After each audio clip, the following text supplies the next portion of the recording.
Bonjour, nous sommes le samedi 7 septembre 2024 et le sujet est ce moniteur BenQ EX 2710Q27 pour 27 pouces qui est actuellement en promo à 227 euros. Ici c'est 259. C'est un modèle qui date de 3 ans mais qui reste compétitif au vu de ses specs et de son prix.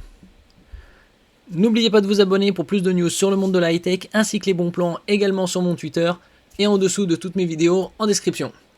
Et nous allons voir ensemble les specs de ce BenQ qui est bien différent des autres moniteurs en ce qui concerne sa partie audio.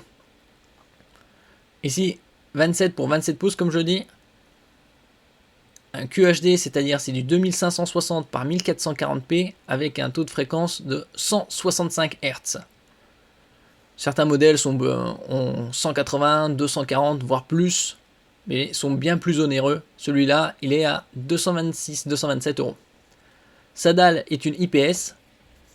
C'est une matrice LCD qui permet d'avoir des angles de vision bien plus importants que les autres technologies LCD, comme TN ou VA, et une meilleure reproductivité des couleurs, bien plus naturelle, et au niveau des gammes de couleurs, bien plus étendues. Donc 165 Hz, temps de réponse en millisecondes. C'est les moniteurs gaming sont dans cette tranche là. QHD pour 2560 par 1440p.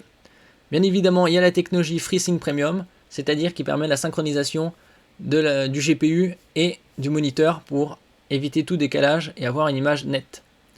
Il est certifié display HDR 400, 400 pour 400 nits, le niveau de luminosité, HDR High Dynamic Range, pour avoir des images de meilleure qualité tant au niveau de la luminosité que du contraste, que des détails et des couleurs. Avec un très bon taux de DCI-P3, la gamme spectrale de couleurs, qui est étendue jusqu'à 95%. C'est un très bon score. Pour avoir plus, il faut avoir du IPS avec technologie Quantum Dot. C'est une matrice, c'est un film nanométrique qui est appliqué à la matrice et qui permet d'étendre cette zone colorimétrique reproduite. Et au-dessus, il y a OLED et QD-OLED. Il a la technologie HDRI, qui est une technologie propre à BenQ. Le HDRI rend le contenu HDR plus intelligent. Le HDRI optimise automatiquement les détails et la clarté des couleurs. Il améliore le contraste en saturant les couleurs et en s'adaptant automatiquement à la lumière ambiante grâce à un capteur. C'est un peu comme la technologie Dolby Vision IQ. Il y a le Dolby Vision et le Dolby Vision IQ, c'est avec un capteur de luminosité ambiante qui ajuste justement les images HDR. Il y a le HDR, HDR10, HDR10+, et HDR10 Gaming également. Et au-dessus, c'est le HDR qui est bien mieux, le Dolby Vision et le Dolby Vision IQ qui est ajusté avec qui est couplé avec un capteur de luminosité ambiante pour créer une expérience de jeu Mobius unique. Ça, c'est les points qu'on avait vus, 165 Hz. Il a une connectique DisplayPort et HDMI, bien évidemment. On parle de son point fort. BenQ est la seule marque qui propose des moniteurs avec des haut-parleurs 2.1. La plupart des moniteurs sont soit il n'y a pas de haut-parleur, soit il y en a, mais c'est juste du stéréo simple 2.0. Et là, c'est du 2.1. Avec différents modes, que ce soit pour le gaming ou le cinéma. FPS, jeux de course, pop live, cinéma et jeux de sport. Pour les films ou le gaming. Ici, c'est à l'arrière, c'est son subwoofer pour les graves. Profitez de toutes les basses comme le bruit de coup de feu, le subwoofer de 5 watts de l'amplificateur 2.1 Cano offre des basses éclatantes. Ici, vous voyez sur 3, comme sur la plupart des moniteurs haut de gamme, sur 3 des côtés, il n'y a pas de cadre. Ici en bas, c'est les haut-parleurs, les tweeters, et à l'arrière, le subwoofer pour les graves. On peut l'ajuster tant en hauteur, 100 mm, c'est-à-dire 10 cm de hauteur, inclinaison avant-arrière, -5, 15 degrés, Et latéral, orientation 15 degrés également. Bien évidemment, vous avez les technologies qui sont obligatoires sur les moniteurs, c'est-à-dire les technologies Eye Care pour éviter la fatigue oculaire et la nuisance, puisque ça abîme les yeux. La technologie Eye Care ménage vos yeux pour vous offrir un plus grand confort pendant de longues sessions de jeu. Et ça aussi avec le capteur de luminosité ambiante.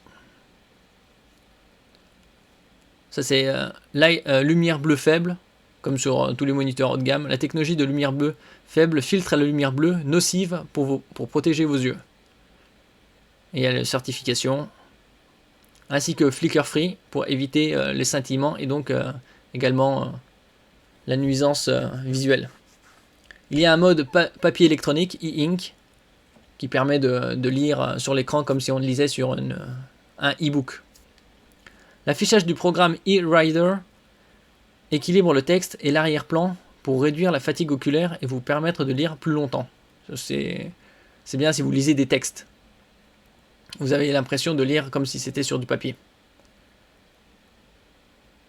Mode faiblesse des couleurs. Les filtres rouges et verts permettent aux personnes atteintes de daltonisme de distinguer les couleurs plus facilement. Ça aussi, c'est l'un des rares moniteurs qui propose ce genre de technologie. Il est compatible avec les consoles de jeu en 1440p puisque c'est sa définition.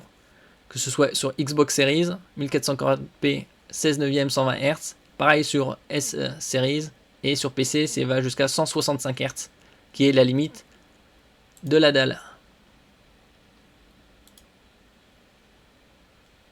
Récapitulatif, donc 17 pouces IPS, HDR10 avec un VESA Display HDR 400, 95% du DCI-P3, différents modes de lecture avec cinéma HDRI, personnalisé, display HDR, e-paper, game HDRI, HDR, M-Book, jeu de course.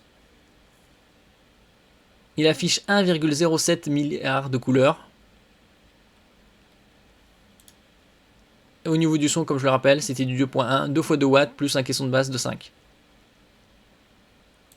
Au niveau de la connectivité, vous avez deux ports HDMI 2.0, un DisplayPort 1.4 et un hub.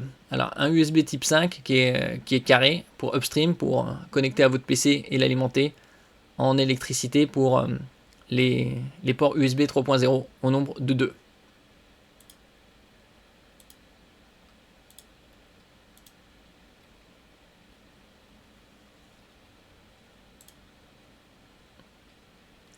Merci pour votre écoute. N'oubliez pas de mettre un j'aime, un commentaire, de partager et de vous abonner à la chaîne. À la prochaine fois.